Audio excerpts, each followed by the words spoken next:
Some of them have left behind a name that is remembered to their praise. We would think then of the saints who have entered the album of the same. But of others there is no memory, for it perished when they perished, and they are as though they had never lived, they and their children after them.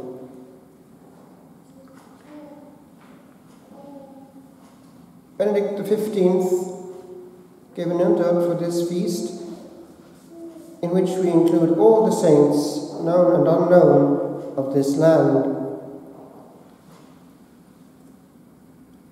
Remember how it was a land of druidic darkness, evidence for which is to be seen in this area. Newgrange, Louth and Douth, all linked with moments of solar standstill and performance to this day, perfectly harnessed and reminding us of the way in which they hoped against hope to have some light in the dark. And then we have also near here the flame of hope ignited on the hill of Slane by St. Patrick, the man of Providence, who knew how the Irish ticked and was able then to get through to them and to use the best of what was there. A calm and relatively peaceful evangelization compared with many lands. He was the man of the moment. And it was supremely powerful once ignited. It's difficult to understand why that should have been the case, because Satan certainly wasn't amused, because the Druids probably had power through harnessing strange forces. As now, when the gospel reaches darkest Africa for the first time, sorcery and all the rest of it has to be encountered, and Old Nick is not amused.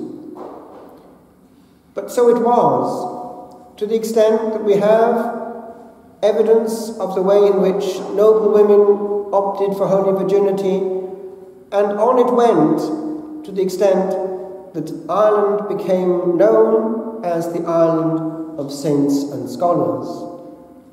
Indeed, in the so-called Dark Ages, when neo-paganism was taking over parts of Europe, the torch of learning as well as of faith was kept ignited in this holy land, and we preserved things which could have been lost otherwise. I believe in Wales this would be the feast of St. Istid. Llantwit Major is not far from where I was brought up in Cardiff, and it would have been a very big monastery and a centre of learning in which many Irish people would have passed and also carried on something of the torch of ancient learning. But in that case, in the monastic context, it was one whole. And what made the Celtic monastic system very powerful was this: they were ready for every good work. They did not have the notion that we have now of rigid separation between the active and the contemplative. They did all and they were all. They reproduced the Christus totus, the whole Christ. And as Christ himself, being in a state of beatific vision, did not need the structure of enclosure, but did all, always, in a state of contemplation, so they aimed to do the same. And they actually did it quite well. They were also free to move. It was a spiritual austerity which they performed.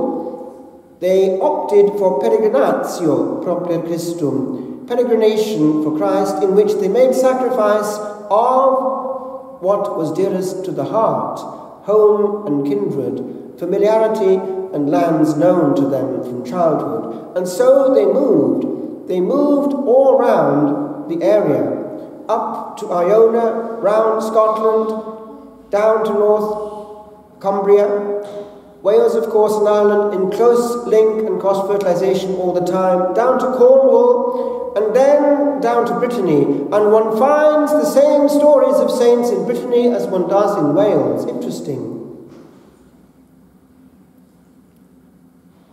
And the tales went with them.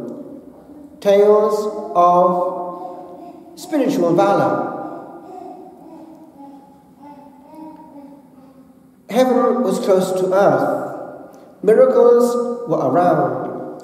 And strangely enough, in the whole of these isles, one of the rare places where there have been, without a break, miracles of healing going on, is precisely linked with this Celtic period. Not that far from where we live in Wales, St Winifred's Well. And many Irish people go there. Hence you find many Irish women called Winnie, because also one thing that comes is fertility for girls who can't get a child. It's well known. And for all those penal times, they could never ever stop it. They have graffiti there in the penal years showing that they were still coming and being healed. And in Ireland, we have similar things. For instance, the well of St Makua in Derrynws, just near the border between the north and the south. It's just over the northern side. And there, the local landlord was not amused, and he made it in such a way that they had no access to it. And the saint, St Makua, was not amused. And what did he do? He made the fountain gush forth on the Irish side again. And so they still go and they get healing. The saints have a sense of humour. And indeed, on the other side of where we live in Wales, there is an ancient church going back again to the Celtic period, St Bainor. He was bishop, I believe, and he was abbot, but in those cases abbots were also bishops quite often, and he had this little niece, Winifred, and she was the one precisely who had her head chopped off for virginity, and there it gushed forth, the holy well, gushing to this day. But, according to one tradition, he put it together again. Whatever is the correct version, it's certainly true that there's a trace of him in the area, as well as his own well. There is this stone, and it's the place, according to tradition, where he made an agreement with the local landlord. This will be your land, and we seal it here on this stone. And he made with his thumb the sign of the cross on the stone, and the stone left the imprint to this day. And you put your thumb there, and it fits perfectly. Heaven was close to earth, and the saints are still close to us, for this is the land they trod. Saints then that were known. Saints also who carried this flame across the world in a later period, evangelization. Look at all the Kennedys and Kellys and all the rest of it you find in the States. There's a huge number of descended Irish people in the States. I think about 40 million. It's actually massive. And then go to Australia, what do you find? Much of the faith has come from the Irish down there. And then mission lands, properly speaking, huge numbers of Irish people, nuns as well, in all parts of Africa and other places of dangerous mission. Not far from here, actually in this parish, you can see evidence of the heroic acts. Go to Dalgan one day if you want to, go to the chapel and look at the back, and you'll find picture upon picture of heroic missionary and gory details of how some of them were treated. Atrocious torture. They're not necessarily beatified or canonized, but these were the real thing. And mission was really heroic, and the Irish were on the front line of attack. But then those that were not known. I take up this book again and read a few words from it.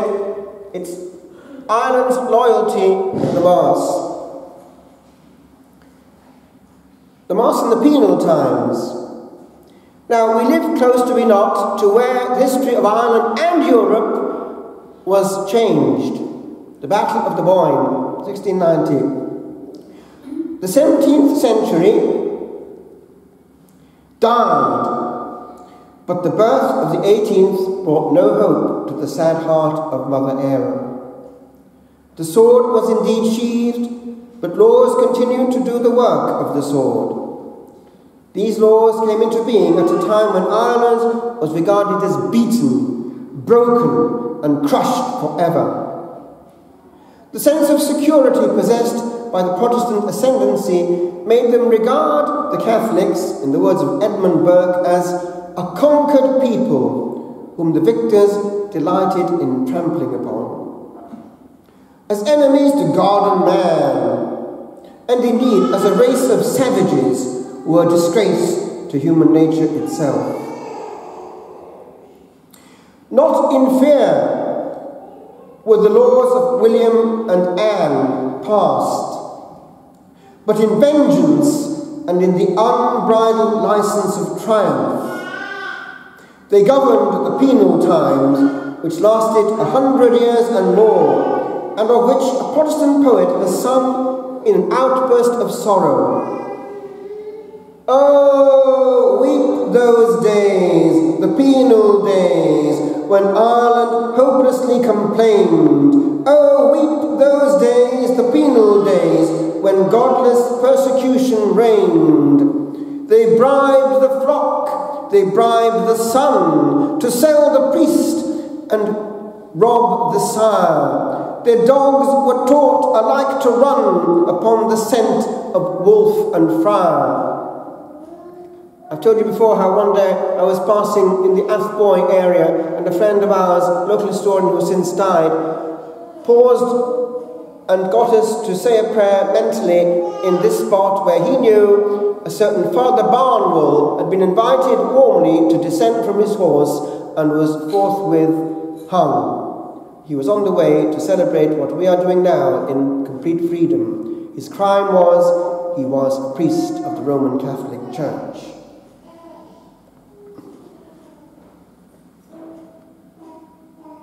And remember, many of our martyrs were martyrs because they protected the priest.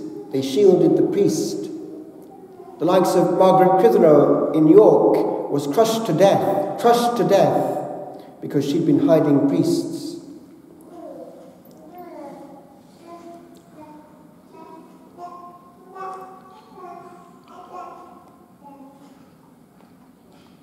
Even now, Catholics were driven from rickety chapels to poor cabins, and from back lanes to wet ditches.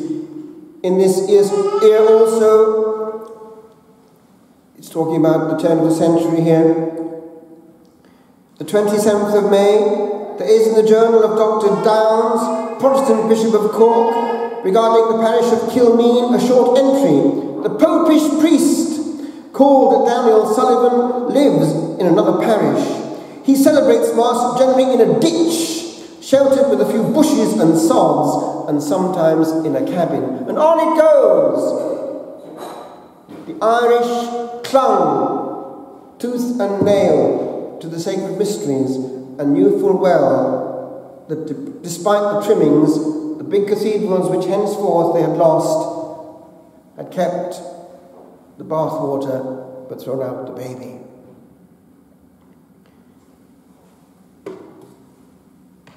In days of old, it was fairly simple to transmit a simple message within the family, because the family was kept safe by an ambience of faith, of other families. Now, over a period of some 40 years, what has happened is that defense has completely broken down by the invitation to other cultures to enthrone themselves in the hearth. You know exactly what I mean. And that also explains how the erosion of the faith has been such that a referendum such as what we have seen recently can take place. It's very satanic, and only Satan knows how exactly to engineer things with superhuman means and to take people in. Take people in. In days of old, there was very little on this holy land. People sought on mountains and islands, in woodlands and forests, that seclusion which in Egypt they sought in the sand and in the sun. It was the Celtic version of the desert. And if you go to some of these places without your mobile, without anything at all except your brain, and take the risk of listening to the sound of silence, you will understand why they did so. And when you come back and glibly turn on a knob which cancels that, in the hearth of your home at home, then you will realize how Satan too has easy access to your soul, and you do not know what is going on. Let's get this straight. If they went to the extreme of risking their lives by 5 hours dangerous rowing, only on a reasonably good day in the heart of summer, to get to a place like Skellig Michael, there is a reason for it. They knew that God was God, and there are no shortcuts for getting to him and to his intimacy. We can't have it both ways. What worked in the past will still work, and what works in hell works here on earth. For Satan loves noise and confusion, the confliction of many messages. He hates simple truths, and he's doing his utmost right now in this holy island to make sure that noise and confusions reigns there where the peace of the waves once brought easy access to the God of silence and peace.